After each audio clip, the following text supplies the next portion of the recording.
አይስቲያመን በሉ እንደገና እግዚአብሔር ይመስገን። This is not my message, but something came into my head when I was sitting there, so I just read it.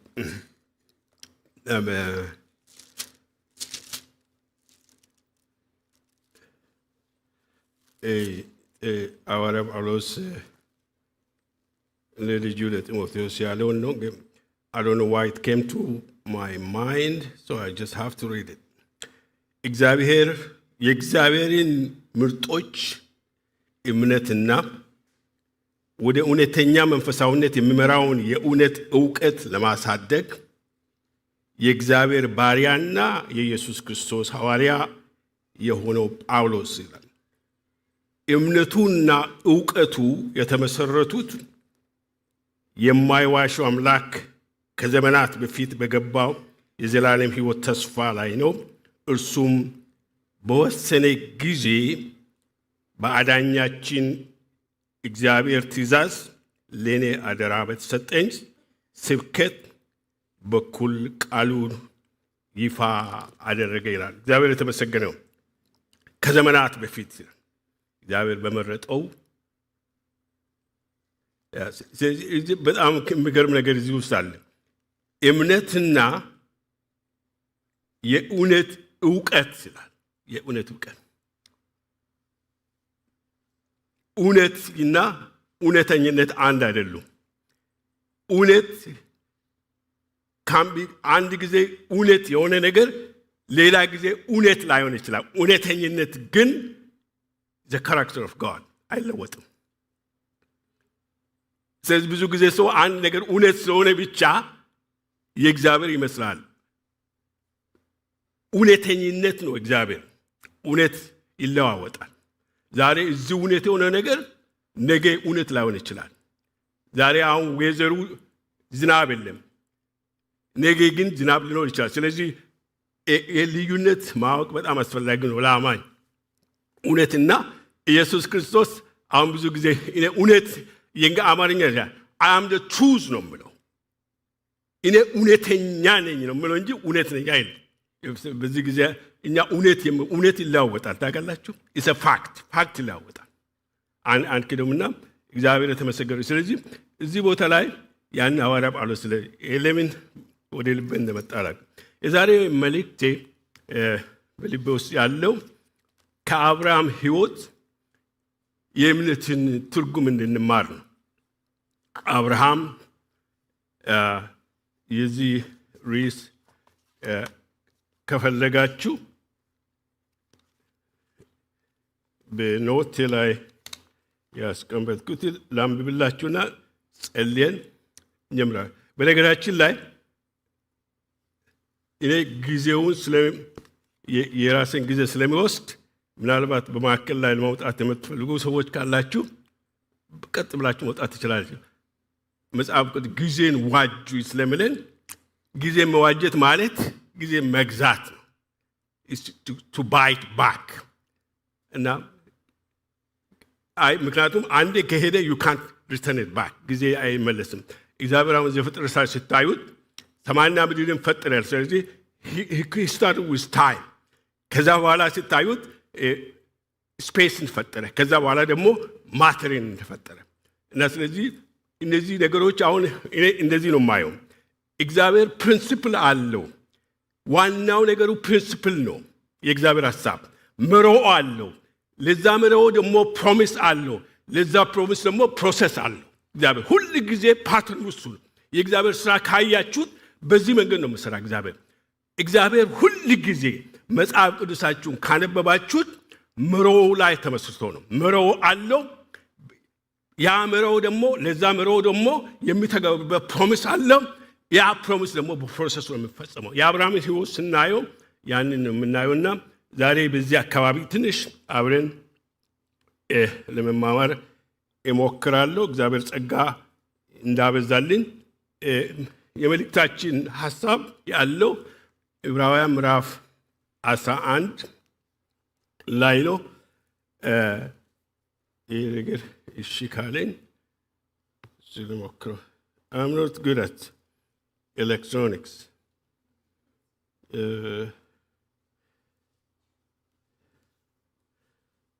የሆነ ነገር እየገባ ያስቸግራል። ሁሌ የአድቨርታይዝመንት አለ አይደለም፣ ፋታ አይሰጥም። ዕብራውያን ምዕራፍ 11 እና ከዛ ደግሞ ዘፍጥረት ምዕራፍ 22 ሁለቱንም አብረን እናነባለን። ሲያወጡና እዚህ ለአይኔ ለዚህ ስለሚረዳኝ እሱን ነው የምጠቀመው። ዕብራውያን ምዕራፍ 11 ከዛ ምዕራፍ አይዟችሁ ቀስ ብላችሁ ይዘን ነፃነት ሰጥቻችኋለሁ። የሚያርፍባችሁ ሰዎች ምን ማለት ግልጽ እንዳይሰማችሁ ቀስ ብላችሁ መውጣት ትችላላችሁ። የቀራችሁ ደግሞ እንደተመቻችሁ መቀመጥ ትችላላችሁ። ጌታ ኢየሱስ ተመሰገነ። አንዳንድ ጊዜ ግልጽ ይሰማናል። በመሃል ስንወጣ እንደዛ ያለ ነገር እንዳይሆንባችሁ አደራ እላችኋለሁ። እና ዕብራውያን 11ን አብረን ሁላችን እናወጣለን። I'll just read it. አይኔ አሁን መነጽር የሚያስብልበት ጊዜ እየመጣ መሰለኝ። ትንሽ እየጠበበ መጣ። ኢድሜው ሴት ይገርማል አይደለም? መስኮቶቹ እየተዘጉ ይመጣሉ።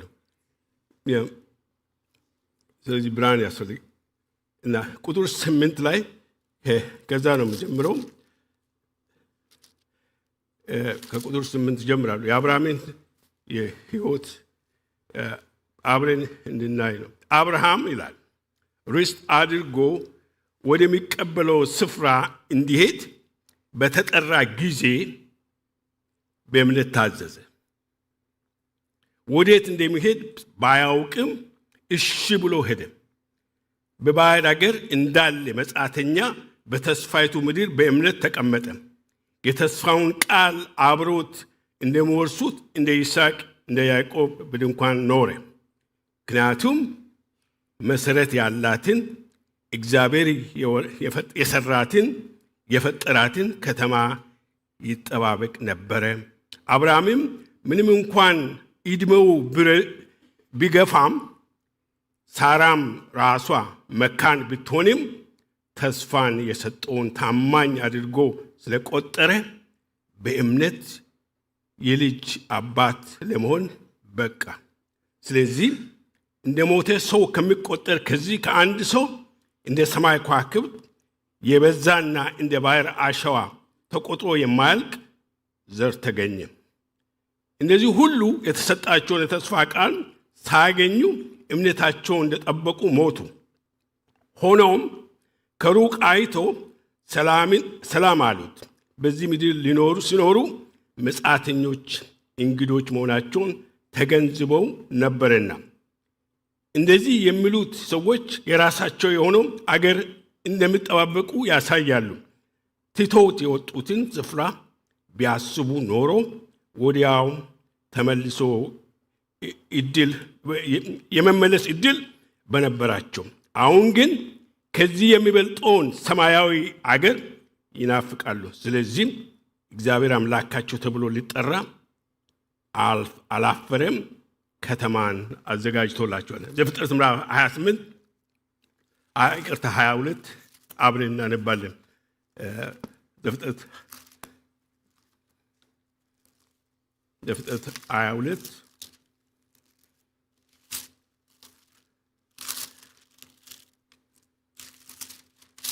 እኔ አዲሱ መደበኛ ትርጉም ነው የማነበው። ምናልባት ሌላ ካላችሁ አንዳንድ የቃላት ልዩነት ሊኖር ይችላል ብዬ አምናለሁ።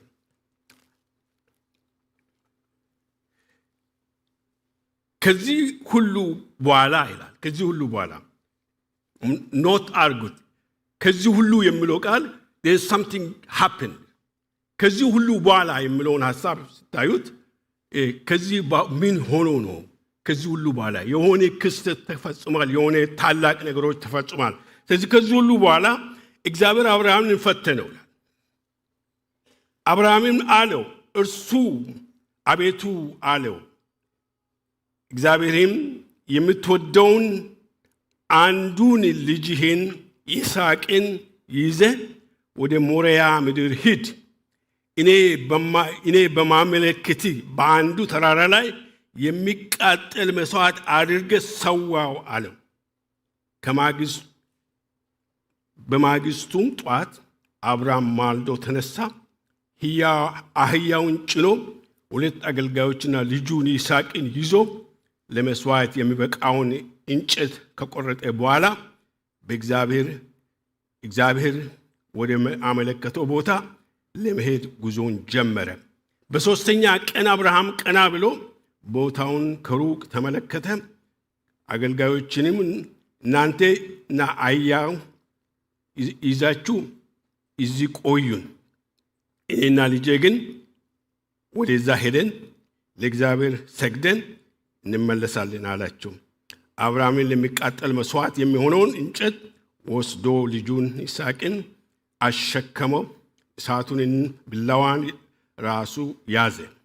ሁለቱም አብሮ ሄዱ። ይስሐቅም አባቱን አብርሃምን አባባ ሆይ አለው። አብርሃም እንሆ አለው ልጄ አለው። ይስሐቅም እሳቱና እንጨቱ ይኸው፣ ነገር ግን የሚቃጠል መስዋዕት የት አለ ብሎ ጠየቀ። አብርሃምን ልጄ ሆይ ለሚቃጠል መስዋዕት የሚሆነውን በግ እግዚአብሔር ያዘጋጃል አለው። ሁለቱም አብሮ ጉዟቸውን ቀጠሉ። የሰማይና የምድር ንጉሥ፣ ከፍ ያልክ የተመሰገንክ የከበርክ ፈጣሪ፣ ክብር ሁሉ፣ ምስጋና፣ አምልኮ፣ ስግደት ከዘላለም እስከ ዘላለም ለአንተ ብቻ ይሁን። አንተ እውነተኛ አምላክ ነህ።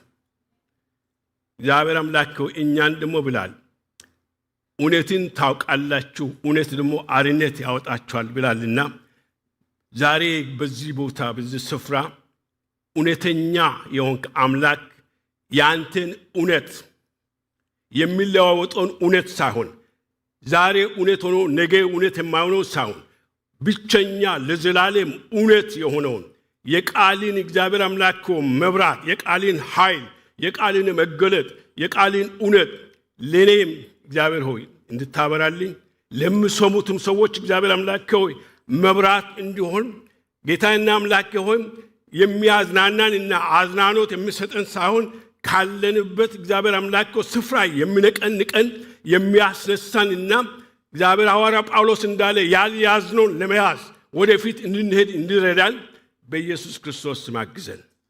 ክብር ላንተ ይሁን። እናመሰግናለን።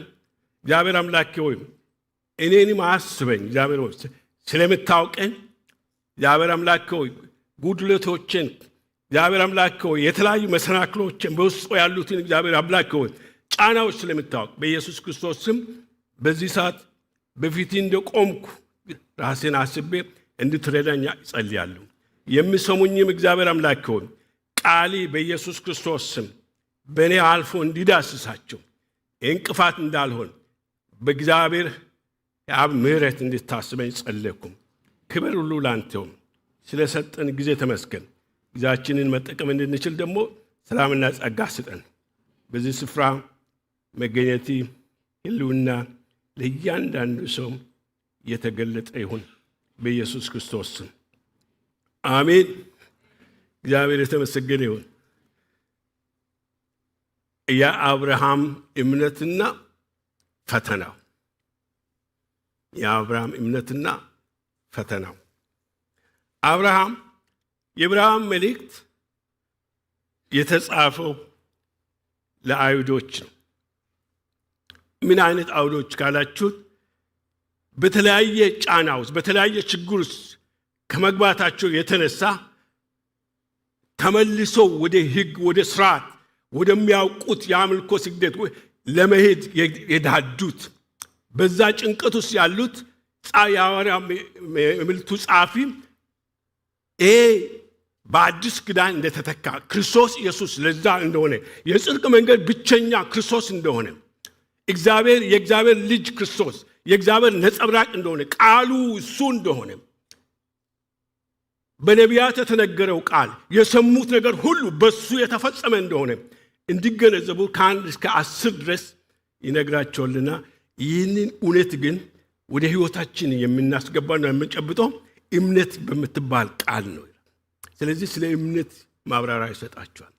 ከአቤል ይጀምራል። አቤል የአቤልን እምነት ከዛ በኋላ ይቀጥላል። እያንዳንዳቸውን በዘፍጥረት ውስጥ የተጻፉትም የእምነት አባቶች አቤል በእምነት መስዋዕት እንዳቀረበ ይነግራቸዋል። ኖህ፣ ሄኖክ እያለ ከጥፋት ውሃ በፊት ያሉትን ወገኖች ከዘረዘረ በኋላ በብሉይ ኪዳንም ይሁን በአዲስ ኪዳን የክርስትና እምነት የተኖረው ብቸኛ መኖሪያ እምነት ለሚለውን ቃል ያስቀምጣል። የሆነ ነገር በመጠበቅ የሆነ ስርዓት በመፈጸም የሆነ መንደብደብ ሳይሆን እምነት የሚባል ነገር በሱ ነው። ባይ ፌዝ ይላል። ባይ ፌዝ የሚለው ቃል ወደ 26 ጊዜ በዚህ ቦታ ላይ ታገኛላችሁ። ስለዚህ የዚህ የትምህርቱ መሰረት እምነት የሚለው ነው። what is faith? ምንድን ነው እምነት? እምነት ያልሆነውን ነገር ልንገራችሁ። እምነት ፖዚቲቭ ቲንኪንግ አይደለም፣ በጎ አስተሳሰብ አይደለም። እምነት it's not something good. እምነት ደግሞ የሆነ ነገር የሚሰማን የሆነ ነገር ይሰማኛል አይደለም። it's not our ፊሊንጋችን አይደለም። እምነት እሱ አይደለም። እምነት ደግሞ የሆነ ተስፋ አደርጋለሁ ብሎ ማሰብም አይደለም። ሮሜ ምዕራፍ 10 ላይ ይላል እምነት በመስማት ነው፣ መስማትም በምንድን ነው? በእግዚአብሔር ቃል ነው። እምነት የሚሰጠው የእምነት ምንጭ፣ የእምነት ፈጣሪ፣ የእምነት ሰጪ እግዚአብሔር ነው። ፊዚካል የሆነ ማንኛውም ናቹራል የሆነ ሰው ሁሉ በእምነት ይንቀሳቀሳል። መንፈሳዊ እምነት ግን የእግዚአብሔር ቃል የምናገረው እምነት ግን ከዛ የተለየ ነው። ሁላችንም ሰዋዊ እምነት አለን። ያለዛ መውጣት አትችሉም፣ ከቤት አትወጡም። እምነት ከሌላችሁ ወደዚህ ቦታ ለመምጣት መኪና ውስጥ ለመግባት እምነት። ስለዚህ በዚህ ዘመን ፎቢያ የሚባል ነገር አለ። ታውቃላችሁ? ፍርሃት። አውሮፕላን ውስጥ የማይገቡ ሰዎች አሉ፣ ከፍርሃት የተነሳ ከቤት የማጡ ሰዎች አሉ። በቃ እምነታቸው በቃ ተሟጦ የሄደባቸው የሆነ ፊዚካል ነገር እንኳን መስራት የሚያቅታቸው። መንፈሳዊ እምነት የምንለው ግን መሰረቱ የእግዚአብሔር ቃል ነው። እግዚአብሔር የተናገረው ቃል ነው። እግዚአብሔር ያለው ነው። እዚህ ቦታ አብርሃምን ስናየው የዛ ነው። በዚህ ስፍራ እንዳየነው ዕብራውያን ምዕራፍ 11 ላይ እንዳየነው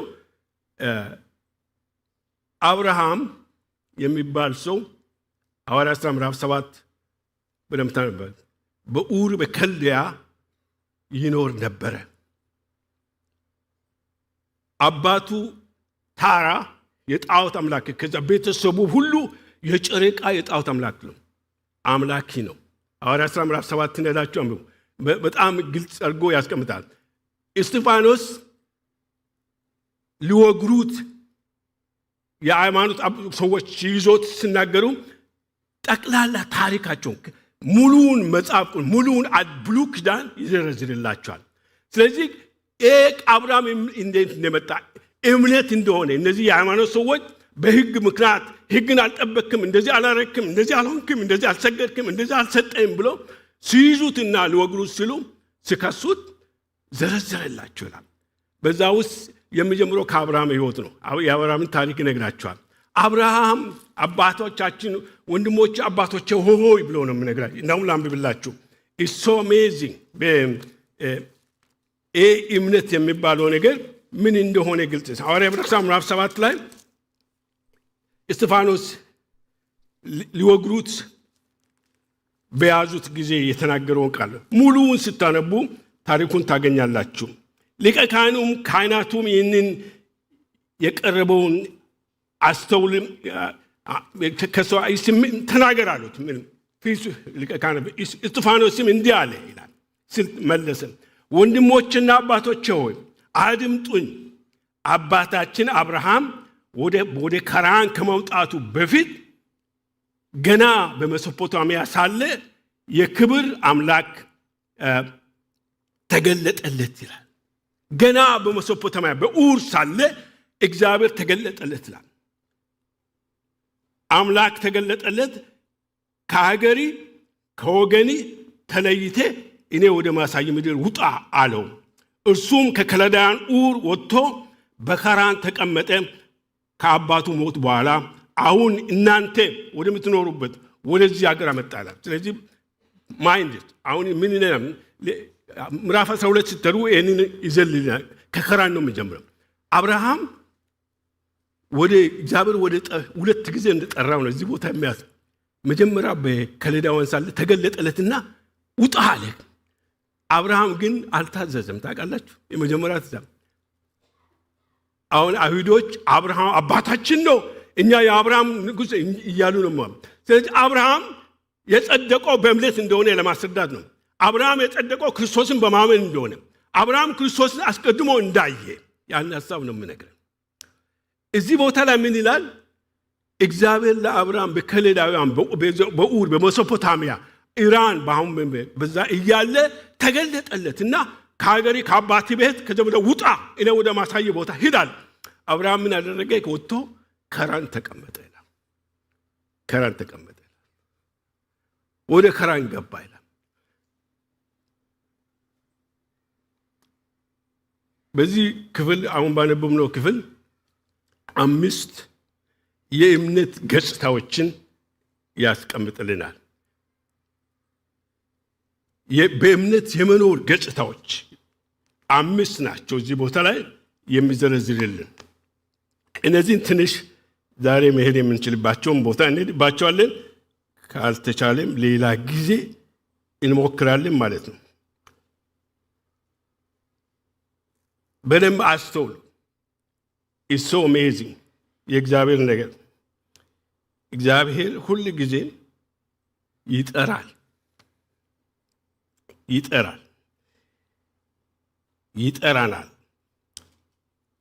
ሁል ጊዜ ይጠራናል። 5 የእምነት ገጽታዎችን ያሳየናል እዚህ ቦታ ላይ። እነዚህን ሊስት ላድርግላቸውና ከዛ በኋላ አብረን እንዳለን በእምነት የመኖር ገጽታዎች ብየናል። የመጀመሪያው የእምነት ጉዞ የሚባል ነገር አለ። የእምነት መንገድ የሚባል ነገር አለ። ሁለተኛ የእምነት ትዕግስት የሚባል ነገር መጠበቅ። ሶስተኛ የእምነት ኃይል የማይቻለውን ማድረግ የሚችል ጉልበት። አራተኛ የእምነት አዎንታዊነት ተግባራዊነት እና የእምነት ማረጋገጫ። ከዚህ ከአብርሃም ሕይወት የምንማረው አብርሃም እግዚአብሔር ውጣ ሲለው ወጥቷል። ግን እግዚአብሔር ውጣ ወዳለ አይደለም፣ ወደ ከራን ነው የገባ። ከራን ሲሄድ ደግሞ ከቤተሰብ ከአባት ከሀገር ውጣ ነው ተባልከው። ግን ቤተሰቡን ሁሉ ይዞ ነው ከራን ገባ ይላል። ከራን ተቀምጦ እያለ አባቱ ሞተ። እግዚአብሔር አሁን ስለዚህ በዛ ቦታ ላይ የሆነ ፒክቸር ታገኛላችሁ። አብርሃም የእግዚአብሔርን ጥሪ እንዳይቀበል የከለከለው ወይንም ደግሞ እግዚአብሔር ውጣ ባለ ጊዜ መውጣት ያልቻለው ወይንም የእግዚአብሔርን ቃል በግማሽ የፈጸመው ቤተሰቦቹ ናቸው። የቤተሰብ ተጽዕኖ ነው። ስለዚህ አባቱ ቤተሰቡ ሁሉ ሰብስቦ ወደ ከራን ገባ። እዛ ነው አባቱ ደግሞ ሞተ ይላል። አሁን ጋር አባቱ በሞተ ጊዜ እግዚአብሔር እንደገና መጣና አብርሃም ከሀገሪ ከቤተሰቢ ከዘመዶች እኔ ወደ ማሳይ ቦታ ውጣ አለ። እዚህ ቦታ ላይ ስታዩት አብርሃም እንደተጠራ ይላል። እንደተጠራ ወጣ ነው የምለው። ሌላ ትርጉም ስታዩት ጥሪው በዛ ጥሪ ኢሚዲየትሊ ከቅጽበት ጥሪውን ተከትሎ ወጣ ነው የምለው። ቅጽበት የእምነት ጥሪ። ስለዚህ ጉዞ ጀመረ ማለት ነው። ጉዞ የእምነት ጉዞን ታያላችሁ ወገኖች። እግዚአብሔር ሲጠራን የነበርንበትን ነገር ይዘን እንድንሄድ አይደለም። የያዝነውን ነገር ሁሉ ይዘን እንድንሄድ አይደለም፣ ጥለን እንድንወጣ ነው። አንዱ የክርስትና ሕይወት ጥሪ መሰረቱ መለየት ነው። ከምናውቀው፣ ከተለማመድነው፣ ከያዝነው፣ መልካም ነው ከተባልነው፣ ከተዛመድነው ከዛ መውጣት ነው። ከዛ ካልወጣን እግዚአብሔር ሊያስበልንን ደስትኒ አንደርስም። አብርሃም ስለዚህ ሄደ ካራን ሰፈረ ይላል የመጀመሪያ ጥቅስ። ምክንያቱም ሙሉ በሙሉ መውጣት አልፈለገም። ወገኖች አንዳንድ ጊዜ እንደዛ ነው የምንሆነው። የእግዚአብሔርን ድምፅ እንሰማለን፣ እንዘላለን፣ እንጨፍራለን፣ የሁሉ እናደርጋለን። ግን we carry our own stuff የራሳችን ነገር ይዘን ነው ከእግዚአብሔር ጋር። ስለዚህ የእግዚአብሔርን ነገር አብረን ይዘን የወደድነውን የያዝነውን የተዛመነውን ይዘን አብረን እንጨፍራለን። የክርስትና ሕይወት እንደዛ አይደለም። የእምነት ጉዞ መለየት ነው። እግዚአብሔር የጠራን ሊለየን ነው። ከዓለም ሊለየን ነው። ከዓለም ጋር ዝምድና የላችሁም እያልን ነው። ግን ከዓለም ስለመጣን የተዛመናቸው ነገሮች ስላሉን በጣም እንሳሳለን። ስለዚህ ግማሽ መንገድ እንሄዳለን። I'm speaking to somebody. I know I speak to myself. ግማሽ መንገድ ነው የምንሄደው። ባይሆን ምን እንደሚሆን ታውቃላችሁ? አብርሃም ወጣ። እንዳይመስላችሁ ከወጣ በኋላ ሄዳችሁ አንብቡ ምዕራፍ 12 ላይ ኢሚዲየትሊ ደግሞ አሁንም ቤተሰቡን መቶ አልፈለገም። ስለዚህ የወንድሙ ልጅ አለ አባቱ የሞተበት ቸርነት አይደለም ቸርነት ይላደርግለት አባት የለውም። ስለዚህ እኔ ልጅ ይዤ እሄዳለሁ ብሎ አባት ሊሆነው ሎጥን ይዞ ወጣ። በኋላ በዛ ምክንያት ምን እናያለን? የአብርሃም እምነት ጉዞ የጆርኒ ኦፍ ሂዝ ፒልግራሜጅን ስናይ መጀመሪያ ከካራን ከኡር ወጣ ቤተሰቡን ሙሉ ይዞ ስቴፕ 1። ሁለተኛ የእግዚአብሔር ጥሪ መጣለት። አሁን ደግሞ አንድ ኦርፈን የሆነ ልጁን ይዞ ወጣ። እግዚአብሔርን ማምለክ ጀመረ። በመምሬው አጠገብ አረፈ፣ ለእግዚአብሔር መሰዊያ ሰራ ይላል ምዕራፍ 12 ላይ። መሰዊያ ሰራ፣ እግዚአብሔርን አመለከ። ከዛ በኋላ ግን ኢሚዲየትሊ እግዚአብሔር ሁሉ ጊዜ ያውቅበታል እንዴት ሊያስጥለን። የሚያስጥለን አሁን እኛ በምናውቀው መንገድ አይደለም፣ በማይመቸን ነገር ውስጥ ማስነስ። ስለዚህ ፈተና የሚባለው ነገር ብዙ ጊዜ እኛ እግዚአብሔር ሊያጠፋን ይመስላል። እግዚአብሔር ሊለየን የሚያመጣ በሕይወታችን ነው። ኤኒ ቼንጅ በሕይወታችን እንዲመጣ። ምክንያቱም የእግዚአብሔር ዓላማ ለራሱ እንጂ ደባል እንድንሆንለት አይደለም። ስለዚህ አብርሃም እንደመጣ እግዚአብሔርን ማምለክ ጀመረ። በመምሬው ዛፍ አመለከ። ከዛ በኋላ ወደ ነገብ ወረደ ይላል። ነገብ አሁን በረሃን። ስለዚህ ወደ በረሃ ከአምልኮ ቦታ እየራቀ ወደ በረሃ። ከዛ በኋላ ራብ ሲመጣ አይ ለጥቂት ጊዜ እንዳውም አዲሱ መደበኛ ስኩላል ለጥቂት ጊዜ ነው ምንም አይደለም ብሎ ወደ ግብፅ ወረደ ይላል። ወደ ግብፅ ወረደ። ወደ ግብፅ ወረደ። የመጀመሪያ ችግር ሚስቱን ሸጠ። አሳልፎ ሰጣት። ህይወቱን ለማትረፍ እኔን ለማትረፍ በቃ ዋሽተሽ ሚስቱ አይደለሽም ሚስቱ በቃ ዝምድና አለን እንጂ ባለቤት ሪሌሽንሺፕ እንደዚህ አይደለንም ብለሽ በቃ እኔን ያተርፉኛል። አልተሳቀም። ምክንያቱም እግዚአብሔር አንዴ ጠርቷላ። አሁን ቅድም ያነበብኩ እግዚአብሔር ጠርቷላ፣ መርጧላ፣ እግዚአብሔር ለይቷላ። እግዚአብሔር ለዓላማ ሷል። ምክንያቱም የእውነትን ቃል በሱ በኩል ነው ክርስቶስ የሚመጣ። እግዚአብሔር ያን ቃል ክዳን ሰጥቶታልና ይህ ስለዚህ የማይቀር ነገር ነው። እውነተኛ ጥሪ ካላችሁ የትም ወርቃችሁ አትቀሩም። ሰው የፈለገ ነገር ቢያደርጋችሁ ይችላል። ሰው ሳቦታጅ ሊያደርጋችሁ ይችላል። የተለያየ ነገር ሊያመጣባችሁ ይችላል። but you will never stop። እግዚአብሔር የታይም ጊዜ ነው። ዮሴፍን አላቆሙትም ወንድሞቹ።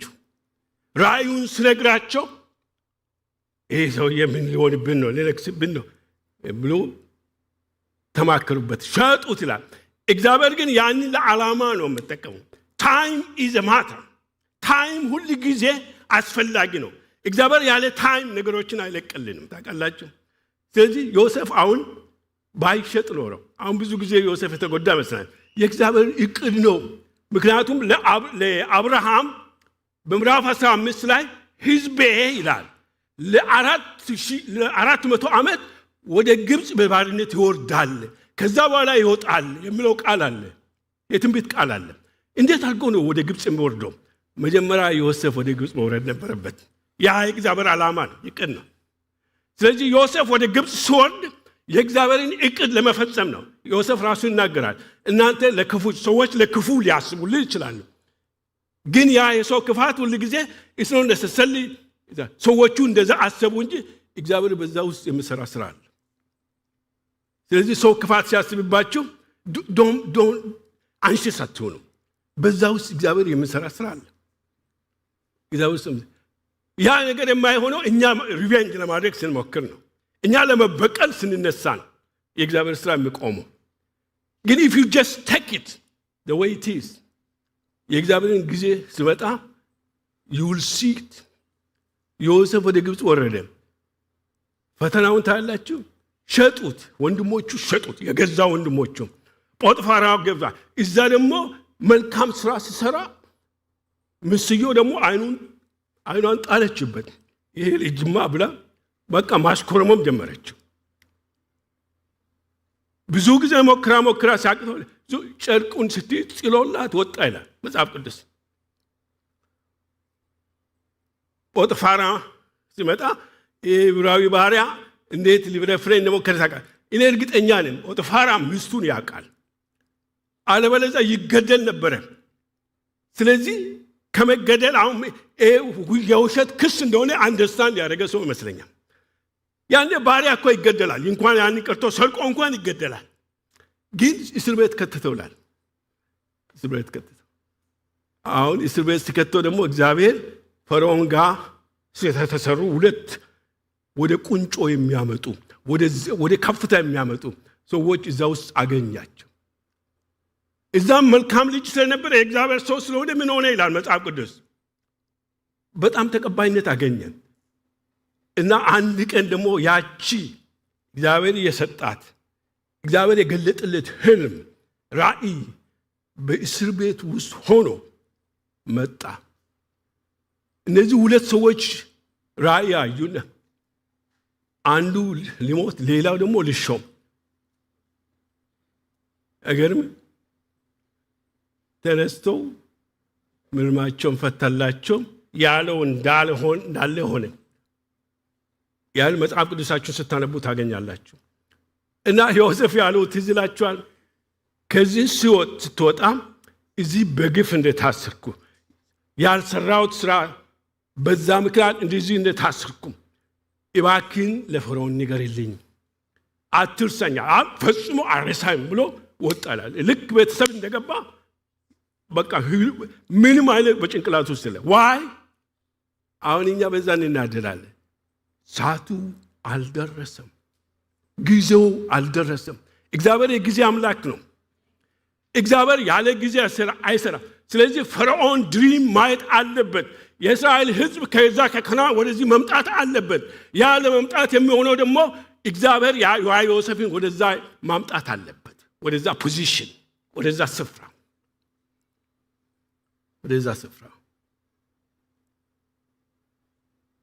ቆየ። ምን ያህል እንደቆየ መጽሐፍ ቅዱስ አይነግረንም። ግን አንድ ቀን እግዚአብሔር ሰዓቱ ሲደርስ፣ ጊዜው ሲደርስ ሁሉን አድርጎ ውብ አድርጎ የሚሰራ አምላክ ወደ ፈርዖን መጣና ህልም እንቆቅልሽ ማንም ሊፈታ የማይችል ድሪም አመጣለት። ያኔ ይላል መጽሐፍ ቅዱስ ያኛ ሰውዬ ትዝ አለ። በጣም ረሳሁኝ እኮ አንድ እዛ እስር ቤት ውስጥ ያለ ልጅ አለ ታውቃለህ። ያኔ ስንታሰር ያለው እንዳለ ነው የሆነው። ቶሎ አስቸኩሉና አምጡ አለ። አስቸኩሉ አመጡት። ህልሙን ፈታላቸው። እዛ ቦታ መጽሐፍ ቅዱስ ይላል ካንተ የተሻለ የእግዚአብሔር መንፈስ ያለበት ሰው የለምና ካሁን በኋላ ከነ በስተቀር በግብፅ ላይ ንጉሥ አንተ ነህ ብሎ እግዚአብሔር ሾመው ይላል።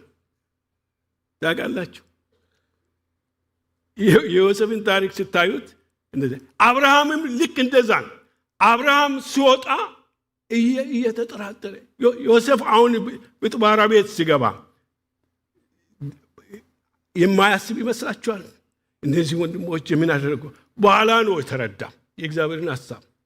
ስለዚህ ወገኖች አሁን በሕይወታችሁ ውስጥ የሚያልፉ አንዳንድ ተግዳሮቶች ካሉ ከታገሳችሁ በኋላ ነው የምትረዱ። የእምነት ጉዞ ነው። this is a life of faith። እምነት ሁል ጊዜ ተጓዥ ነው። we are pilgrims ስላለ በዚህ ምድር ላይ ስደተኞች ነን። የእምነት ስደተኞች። እነዚህ ካላወቃችሁ ከተዝናናችሁ ዛሬ I will want to actually disturb you። አንድ ሰው ምን አለ መሰላችሁ? እኔ የእግዚአብሔርን ቃል የምናገረው ለሁለት ነገር ነው። አንደኛ የተመቻቸውን ለመረበሽ፣ የተረበሸውን ለማመቻቸት። ስለዚህ አሁን የተመቻቻችሁ ካላችሁ ልረብሻችሁ ነኝ ማለት ነው። ግን የሆነ አንሸስ ይሆናችሁ ጥያቄ ያላችሁ ባላችሁበት ሁኔታ ለምን የምትሉ ነገሮች I want to encourage you። የእምነት ጉዞ ሁሉ ጊዜ መንገድ ነው። የመንገድ ጉዞ ነው። በመንገድ ላይ ብዙ ነገሮች ያጋጥማሉ። አብርሃምን ያጋጠመው ስለዚህ ከአራን ወጣ፣ ኡር ገባ፣ አባቱ ሞተ፣ ሐዘን ነው አይደለም? እግዚአብሔር መጣና ጠራ፣ ልጁ ሎጥን ይዞ ሄደ። እዛ ማምለክ ጀመረ። ረሃብ መጣ፣ ችግር አይደለም? ረሃብ ሲመጣ ግብፅ ወረደ። ግብፅ ሲወርድ ደግሞ ሚስቱን ተቀማ፣ እሱ ራሱ አሳልፎ ሰጠ። ችግር አይደለም? በዚህ ውስጥ እግዚአብሔር ሲሰራ ነው የምናየው። ያ ብቻ አይደለም። ከዛ በኋላም ነገሩ ሲገለጥ እግዚአብሔር በላዩ ላይ የሆነ ነገር ስላለው ግብፃውያኖች አባረሩት። ሲያባረሩት ደግሞ ምን አደረጉ ይላል? አሽከሮችና ገንዘብ ብር ሰጥቶ አባረሩት። ስለዚህ በዛ ቦታ የሆነች ልጅ ደግሞ ይዞ ገባ። የሆነች ልጅ ይዞ መጣ። can you see what happens? የሆነች ልጅ ይዞ መጣ ይላል። አንድ ብላቴና ሰጧት። ሎጥ ደግሞ አለዛ ወደ ከነዓን እንደገና ወደ ኡር ሲመለሱ ነገራቸው ስለበዛ ሀብታቸው ስለበዛ ከሎጥ ጋር አሁን ኮንፍሊክት። እግዚአብሔር አሁን ሎጥን ከሱ ለመለየት ጊዜው ነው አለ። ሎጥና አብርሃም ተለያዩ። ሎጥ ወደ ሶዶምና ጎሞራ፣ አብርሃም ደግሞ እግዚአብሔር ወደ ከነዓን። ዘፍጥረት 12 ጀምራችሁ ስታነቡ እስከ 22 ድረስ ከዚህ በኋላ የምለውን ሐሳብ የምታገኙት በዚህ ምክንያት ነው። ከዚህ በኋላ የምለው ሐሳብ እነዚህ ነገሮች የተከሰቱ ናቸው። ቅድም ብያቸዋለሁ። እግዚአብሔር መሮ ላይ ነው መሰራ። መሮ ውስጥ ፕሮሚስ ይሰጠናል። ፕሮሚሱ በፕሮሰስ ነው የሚፈጸመው። ይህንን ከረሳችሁት you get lost። ፕሮሰሱ ፕሮሚሱን ብቻ ከያዛችሁት፣ ፕሮሰሱን ከረሳችሁት you are disconnected። እግዚአብሔር በፕሮሰስ በሂደት ነው መሰራ። ክርስትና ሂደታዊ ነው። ጽድቅ ሂደታዊ ነው። ጽድቅ ፍጹም በአንድ ጊዜ የሚሆን ሂደት ነው። ስትወለዱ ግን እድገት ሂደት ነው። ዛሬ ሕፃን ልጅ ሲሆን የዛሬ 6 ወር ምናምን የመጀመሪያ በቃ ግራንድ ፓ ሆንኩና ልጁ ሳየው በቃ የሚተክል ድቡልቡሽ ነገር ነች።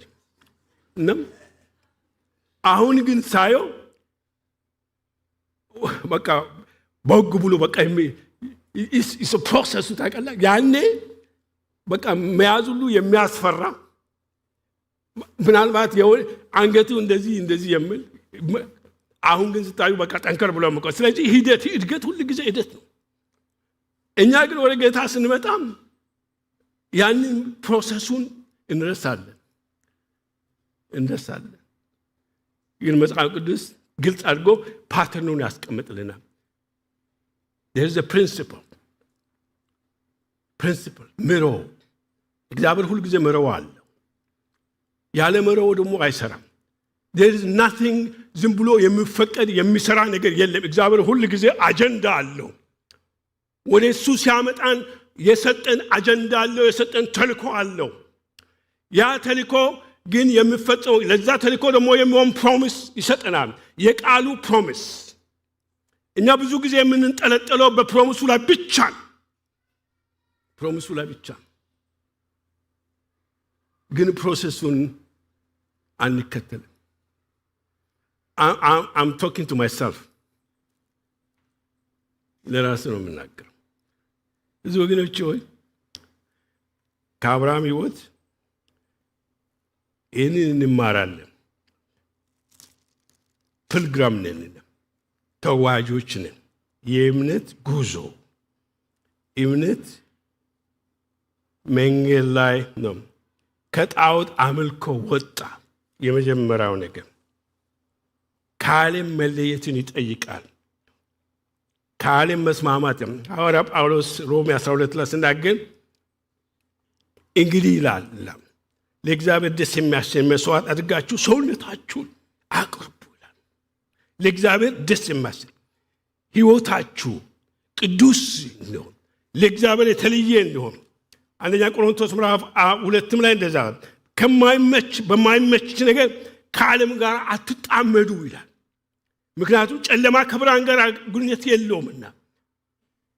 ገላትያ ምዕራፍ 1 ላይ ክርስቶስ ራሱ የሰጠን ከክፉ ነገር እንድንለይ ነው። ድነት በመጀመሪያ ደረጃ ከዓለም መለየት ነው። ከዓለም መለየት ነው የመጀመሪያ ደረጃ፣ የመጀመሪያ ስቴፑ። የአብርሃም ሕይወት ሙሉ በሙሉ በእምነት የተመሰከረለት ሕይወት ነው እና ዘፍጥረት 15 ላይ ያንን በደንብ አብርሃም እግዚአብሔርን አመነ ይላል። ጽድቅ ሆኖ ተቆጠረለት ይላል። እግዚአብሔርን አመነ እና እስከዛ ድረስ ግን ያለፈባቸው ነገሮች ሲታይ ስንት ጊዜ ሚስቱን እንደካደ ታውቃላችሁ? ስንት ጊዜ ከእግዚአብሔር ሐሳብ እንደወጣ ከአምልኮ ስፍራ እንደራቀ ታውቃላችሁ? ስንት ጊዜ እንዳወላወለ ታውቃላችሁ? ግን አብርሃም የእምነት አባት ተብሎ የሚጠራው መጨረሻ ላይ የእምነትን ትሬኒንግ ጨርሶ አሁን ቅድም ያነበብነው ቦታ ላይ ደረሰ። እግዚአብሔር በ100 ዓመቱ 25 ዓመት ጠብቆ በስንት መከራ ከዛ በኋላ የተለያየ ነገር ሞክሮ ልጅም በሌላ መንገድ ለማምጣት ያንን ሞክሮ እሱ ከተረጋጋ በኋላ እግዚአብሔር መጥቶ ረበሸው እንደገና። ይሄ አይወርስም አለ ከሳራ። ስለዚህ ሳራ በነገራችን ላይ ሳራ መካን ነች። በተፈጥሮ ራሱ መውለድ የማትችል ነች። በተፈጥሮ it's not like በእድሜ አይደለም። በተፈጥሮ ያን እንኳን ሳለ 15 20 ዓመት እድሜ ማህፀኗ ፍሬ የለውም። she doesn't have any የማፍራት አቅም የላትም። መካን ምን እንደሆነ ታውቃላችሁ? ዘር የሌለው ማለት ነው። መካን ነበረች ይችላል መጽሐፍ ቅዱስ ሮሜ ምዕራፍ 4:5 ላይ ሄዳችሁ ስታዩ ስታገሪንግ የሆነ እምነቱ ምን አይነት እንደሆነ ይሄ በቃ ከፍጥረትም ዘር የሌላት አሁን ደግሞ በእድሜ ምክንያት ዘሩ የጠፋበት ሰው ብላ መጽሐፍ ቅዱስ በዘሪ ዓለም ሁሉ ይባረካል፣ ካንተ የሚወጣ ዘር የሰማይን ኮከብ ተመልከት፣ የምድር አሸዋ እንደዚህ ይበዛሉ ብሎ ሲናገረው ሰዎች ሁሉ የሚስቁበት አይመስላችሁ? አንተ እኮ ልጅ እድሜ እኮ ሄዷል አይደለም እንዴ? ምን ነካ ዝም ብለህ ነው። ግን አብርሃም ከእግዚአብሔር ነው ሰማ። ከእግዚአብሔር ስለሰማ እግዚአብሔርን አመነ ይላል። እግዚአብሔርን አመነ፣ ያ ደግሞ ጽድቅ ሆኖ ተቆጠረለት። ወገኖቼ እኛ የምናደርገው ድርጊት አንዳንድ ጊዜ እኛ የምንሰጠው ስጦታ የምንፈጽመው አገልግሎት ማንኛውም ነገር አያጸድቀንም። ስለ ጸደቅ ነው የምናደርገው። የጽድቅ ውጤት ነው እንጂ የጽድቅ አምጪ አይደለም። የፈለጋችሁ ብትከባለሉ፣ የፈለጋችሁ ብትዘሉ፣ በእኛ ስራ እግዚአብሔር የሚደሰተው ምንም ነገር የለውም። ስጋ ከስጋ የሚወጣ እግዚአብሔርን የሚያስደስት ነገር የለውም። ስለዚህ የእምነት ጉዞ ሁል ጊዜ ፕሮሰስ ተከትሎ የሚሄድ ነው። የአብርሃም ሕይወት ከዚህ እንመለከታለን። የሚገርም ሕይወት ነው ያለው። ስለዚህ አብርሃም ዛሬ ከአብርሃም ሕይወት ምን እንማራለን? አንድ ነገሮች ብዬን ምክንያቱም ሰዓቱ እየሄደ ስለሆነ አንድ ጥቂት ነገሮችን ሊበላችሁ።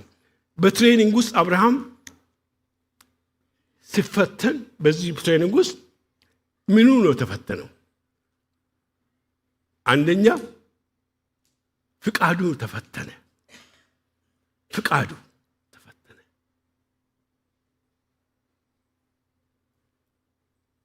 ኢንተሌክቱ እውቀቱ ተፈተነ።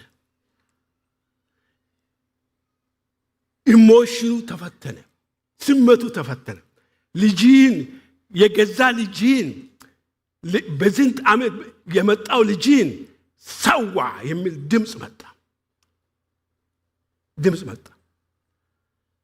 ስለዚህ ፍቃዱ ተፈተነ። አሁን ማንን ልስማ? የማንን ፍቃድ ላድርግ? ይሄ ከሰይጣን ነው?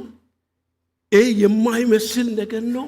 እግዚአብሔር ስንት ዓመት ይሰጣለሁ፣ ዘሪ በሱ ይባረካል ተብዬ፣ እንደዚህ ይሆናል ተብዬ፣ አሁን ደግሞ ይገለው። ይሄ ከእግዚአብሔር አይደለም፣ ይሄ ከእግዚአብሔር አይደለም፣ ይሄ የሆነ መንፈስ ነው ብሎ is logically reasonable። ስለዚህ ፍቃዱ his willing was tested። ፍቃዱ ተፈተነ። አሁን ማንን ሊፈቅድ ነው? እግዚአብሔርን ሊፈቅድ ነው ወይስ ደግሞ ሁኔታው የሚለውን ወይም ደግሞ ሎጂኩ የሚለውን የትኛው ነው የምፈቅደው? እንደዚህ ያለ አጋጣሚ እግዚአብሔር ያላችሁ ነገርና እናንተ እግዚአብሔር የተቃለው ያ ቃል ፈጽሞ በምንም ፕሪንሲፕል ማሰብ የማትችሉት ከሆነ what you are going to decide? የትኛው ነው የምትወስኑት?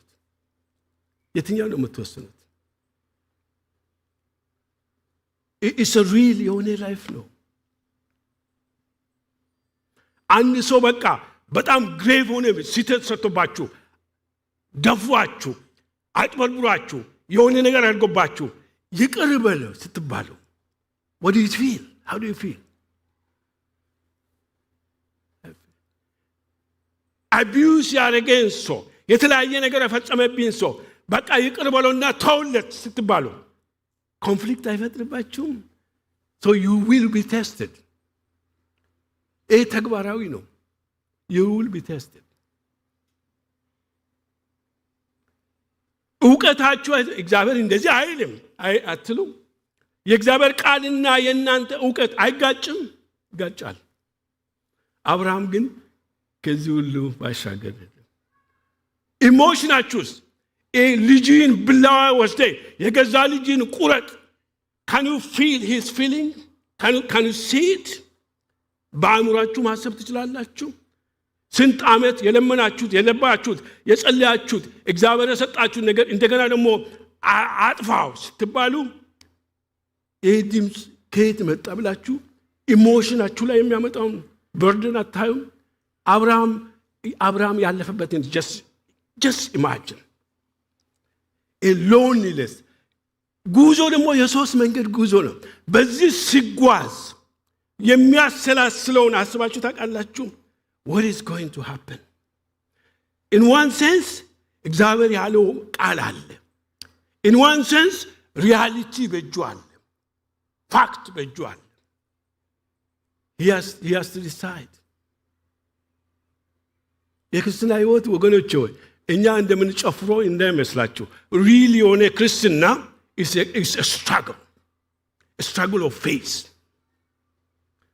ብዙዎቻችን ሪል የሆነ እምነት ሳይሆን ስሜታችን ነው የምንኮረኩረው። ሪል የሆነ ክርስትና it's actually challenging። it's so challenging። እኔ ብቻዬን እዚህ አይደለሁም። you are the same። እንደዛ ብዬ ነው የማስበው። ፕሪተንድ ካላረግ ነው ካላስመሰል ነው it's a challenge። ነገር ግን ያንን ቻሌንጅ የሆነ መሰረት ላይ we have to base it የእግዚአብሔር ቃል የሚባላል የእግዚአብሔር ቃል ማመንና ሁኔታው ማመን ላይ በዛ ቻሌንጅ ውስጥ ነው የምንኖረው። it's not a picnic። it's a struggle። it's a struggle really የምንሆነውን ነገር። ስለዚህ አብርሃም በዚህ ውስጥ ያለፈ የእምነቱ ከፍታ ስናየው ደግሞ እኔና ልጄ ሄደን እግዚአብሔርን እናመልካለን፣ እናንተ እና አህያይቱ እዚህ ያዙ ብሎ ሄደላል። ልጁ ደግሞ መካከል ላይ አባባ ይሄ መስዋዕቱ የለም ግን እንጨቱ አለ፣ እሳቱ አለ፣ ብላው አለ። ወይስ ዘቴጋል የታለ? አሁን እኛ ዝም ብለን እንደምናነበው እንዳይመስላችሁ በገጹ ላይ it's a real የህይወት ስትራግል ነው። ሪል የሆነ ለዚህ ነው ቅድም fact is not always true. Truth will never change.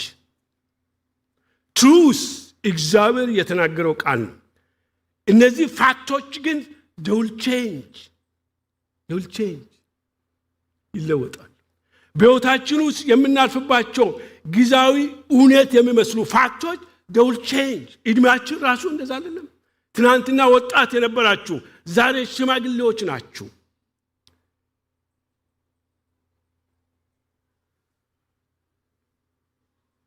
ትናንትና አይናችሁ በቃ ከስንት ሜትር የሚያየው ዛሬ እንደዚህ ነው የምታዩት።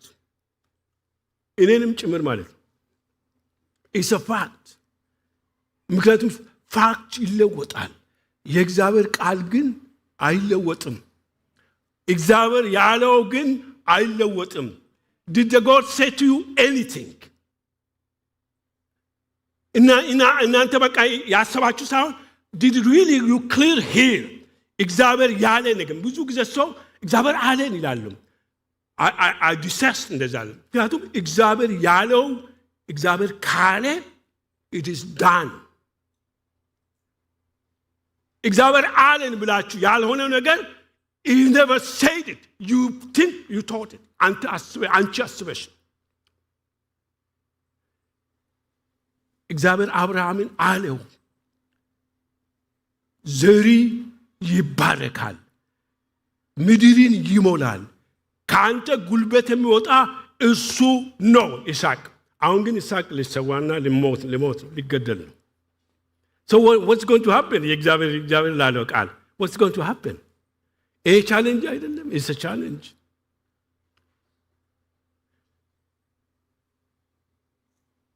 አብርሃም ግን he got it totally. ወደዚህ የደረሰው ግን እንዳይመስላችሁ ተገራሮ ሳይንገዳገድ እንዳልሆነ ጉዞውን ተመልከቱ። ከዚህ በኋላ የምለው ለዛ ነው።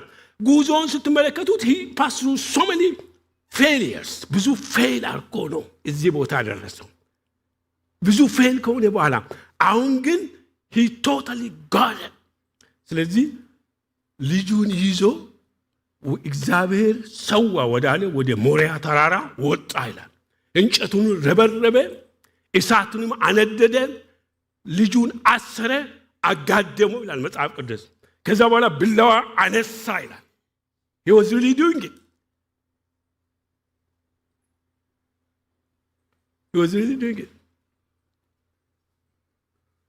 ምን ሆነ?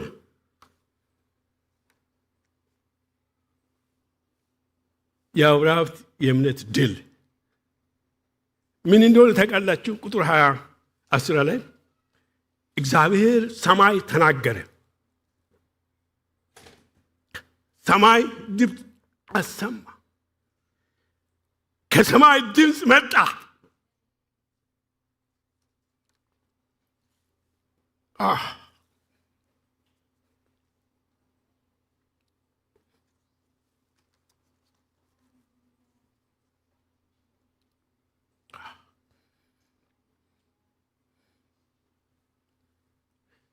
ጂሰስ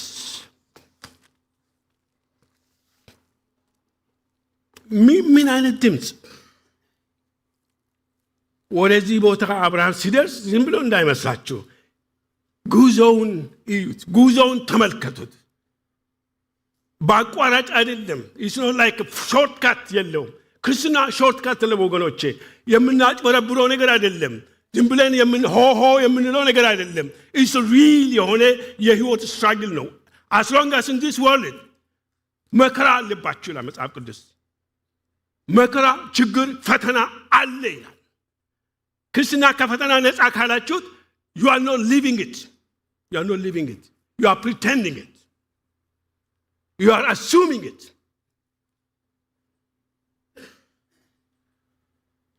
ልዩ ፈተና ይላል። ልዩ it's not even one kind. There are so many kinds. So many kinds. I just want to read you 25 Abraham I have to finish this. Just sorry. እስካሁን ድረስ አንዱን ብቻ ነው ያየሁት ታውቃላችሁ። I didn't even go through the rest of it. ግን 22 ላይ ተመልከቱ። just 22 ዘፍጥረት 22 I just want to ድምፅ ምን አይነት ድምፅ 10 number verse 10 Jesus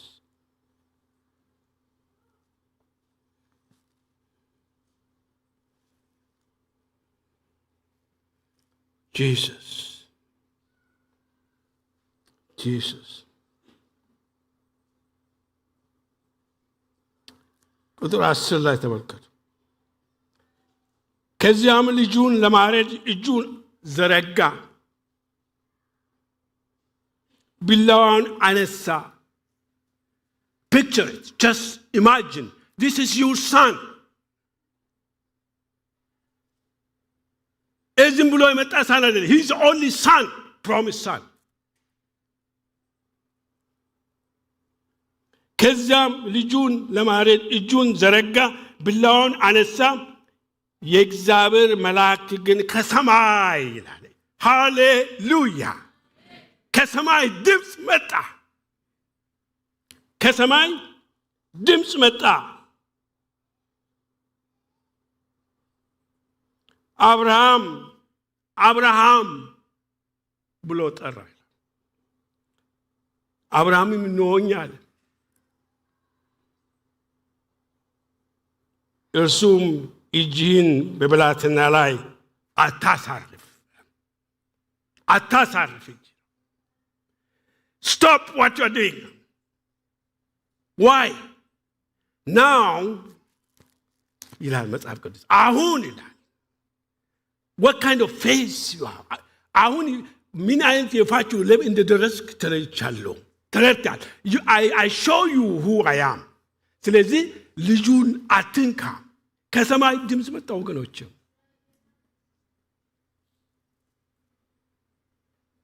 ምን አታድርግ? የማይመስለውን ነገር እስራኤል ያረገበትን ነገር ለመወሰን ያቃተውን ነገር ግን የእግዚአብሔር ቃል ላይ ተንደርሶ ሊያደርገው የቻለ ነገር አሁን አታድርግ። ምክንያቱም አትገልም። ምክንያቱም የተስፋ ቃሉ በሱ ነው የሚፈጸመው። አታድርጋለሁ። ከሰማይ ድምፅ መጣ። ከሰማይ የመጣ ድምፅ ደግሞ ሰማያዊ ምላሽ ሰጠ። heavenly solution። የሰማይ መልስ ተሰጠው። ከሰማይ መልስ ተገኘ። ልጁ አይደለም አሁን የምታረደው፣ ሌላ ምትክ ደግሞ ተሰጠው። ከሰማይ ምትክ ተሰጠው። ምትክ ተሰጠው።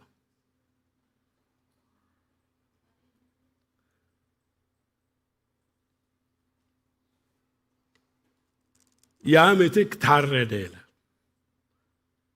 አብርሃም እንዳለው እኔና ልጄ እግዚአብሔርን አመልከን እንመለሳለን እንዳለው እግዚአብሔርን አመለኩና ተመለሱ። እግዚአብሔር ተመሰገነ ይሁን።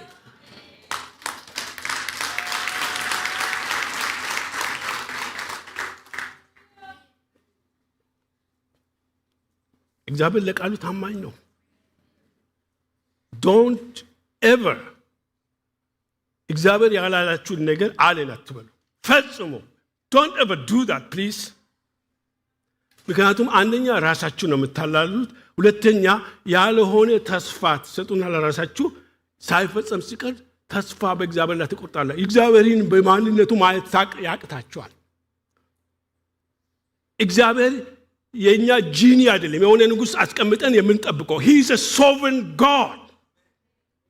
ሉዓላዊ አምላክ ነው። ሲድራቅ ሚሳቅ አብደናጎ እሳት ነዶ ይላል ዳንኤል ላይ። እሳት ነዶ ይጥፍ ተነደደና ናቡከደነፆር እዚህ ውስጥ ጨምራችኋለሁ ወይንም ደግሞ አምላካችሁን ካዱ አላቸው ይላል። did you say what they said? ንጉሥ ሆይ ለሺህ ዓመት ንገስ፣ እኛ ያንተ ንግስና ላይ ምንም አይነት ጥያቄ የለንም። live forever if you want to። ግን አንድ ነገር ይወቃል። እዚህ ላቆምከው ምስል አንሰግድም። that's not enough። ያ ምን ያሳላል? የእግዚአብሔርን ችሎታ አመኑ። ያ ብቻ አይደለም፣ የእግዚአብሔርን ሶቨረንቲ ደግሞ መርሳት የለባቸው። ባያደርግም ግን ይላል። that's is a key። አሁን ብዙ ጊዜ እግዚአብሔር አድርግ እንላለን። ባያደርግስ የእግዚአብሔር ሶቨreignty-ና የእግዚአብሔር ጉልበት አብሮ ነው የሚሄዱት። ሂዘል ሉዓላዊ ነው። እኛ ያዘዝነውን አይደለም የሚያደርገው፣ ፍቃዱን ነው የሚያደርገው። ክብር ለእሱ ይሁን።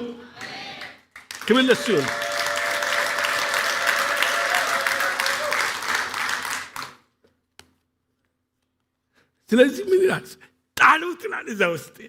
I just love it to read that portion። ስጥሉት ይላል። የተማመኑበት አምላክ አብሯቸው ነበር። ያድናል ያሉት አዳናቸው። ባድንም እንኳን ደህነው ናቸው። ምክንያቱም እግዚአብሔር ሁል ጊዜ አያድንም። ይህንን ይወቁ። ይህንን ልንገራቸው። እግዚአብሔር ሁል ጊዜ አያድንም። This is a fact. You don't get it, most of people. እግዚአብሔር ሁል ጊዜ አያድንም። እግዚአብሔር የሚያድንበት ጊዜ አለ፣ የሚወስበት ጊዜ አለ። That is his sovereignty። ሉዓላዊነቱን እንዳትረሱ። እግዚአብሔር ከበሽታ ሊያድነን የታመነ ጻድቅ ነው። ላያድነንም ደግሞ ከወሰነ ይችላል። He is God። ብዙ የእግዚአብሔር ሰዎች እንደሞቱ ታውቃላችሁ። ወንጌል እየሰበኩ እግዚአብሔር ማዳን አቅቷቸው ነው? አይደለም። እግዚአብሔር ልዑል ነው። እኛ አናዘውም። ታውቃለህ። You don't command God what to do. He tells you what to do። ባያድነንም ወገኖች ያንን እንዳትረሱ። እግዚአብሔር ያድናል። ባያድነንም የሚለው ቃል ግን መጨመር አለበት። እሱን ከረሳን እግዚአብሔር እንደ ጂኒ ነው። በቃ የሆነ ነገር ውስጥ ከተል እዛ ውስጥ የሚወጣልን። It's not like that። እግዚአብሔር እንደዛ አይደለም። እግዚአብሔር ዳንኤልን ብዙ ጊዜ አድኗል። ከደርግ ከሞት ከቀይ ሽብር አድኖኛል። እናንተ አልነበራችሁም። ቀይ ሽብር የሚባል ነገር አለ። በቃ መንገድ ላይ ያገኘውን የምትወክስና የሚገል። እግዚአብሔር ከዛ አድኖኛል። እግዚአብሔር ከበሽታ አድኖኛል። ባያድነኝም doesn't change anything። ምክንያቱም እሱ ልዑል ስለሆነ። ወገኖች ጌታ ኢየሱስ ጌታ ነው። ክብር ለእሱ ይሁን። I took you time anyway።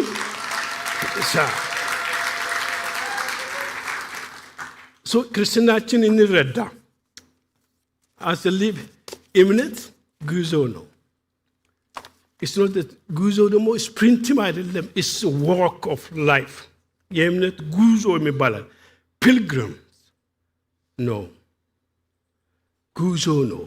በዚህ ጉዞ ውስጥ የተለያየ ፈተና ይገጥመናል። የተለያየ but if we stick on to the promise, principle, promise, process። ይህንን ሌላ ከጠፋችሁ እሱን ያዙ። እግዚአብሔር በዚህ ነው መሰራ። ፕሪንሲፕሉን እንዳትረሱ። ፕሪንሲፕሉን ከረሳችሁት ፕሮሚሱ ዋጋ የለውም። ፕሮሚሱን ብቻ ከያዛችሁ ፕሮሰሱን ከረሳችሁት you will be disappointed። ክብር ለእግዚአብሔር ይሁን። እግዚአብሔር ትልቅ ነው። አሜን። እኔ ጨርሻለሁ። ፓስተር መልኬ ጸልይልኝ።